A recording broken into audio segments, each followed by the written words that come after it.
Boa noite.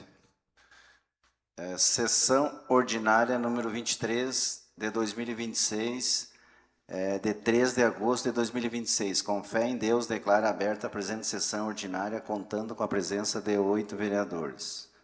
Convido todos para se colocar em pé para nós ouvirmos um texto bíblico.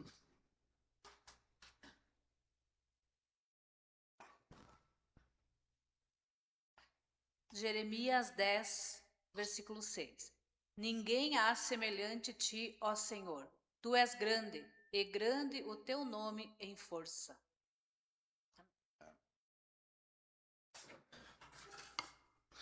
Conforme o artigo 106 do Regimento Interno da Câmara Municipal de Vereadores, a ata número 23, sessão ordinária número 22, de 13 de agosto de 2026, encontra-se disponível no mural anais desta casa e no portal do Poder Legislativo.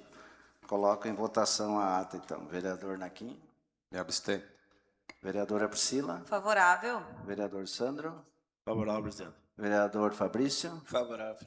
Vereadora Aline. Favorável, presidente. Vereador Jairo. Me abstenho, senhor presidente. Vereadora Elaine. Favorável.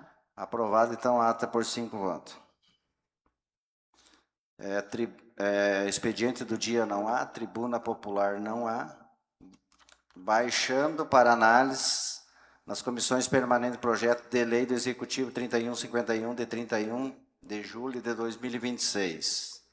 Em análise nas comissões permanentes, processo legislativo 188 de 2026, parecer número 23.588, processo 000841 020023/4, Tribunal de Contas do Estado do Rio Grande do Sul, contas anuais do administrador executivo de Salto do Jacuí, referente ao exercício de 2023.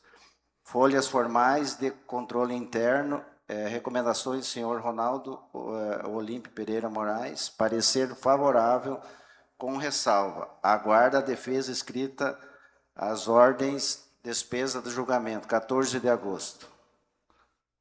Tribuna parlamentar não há.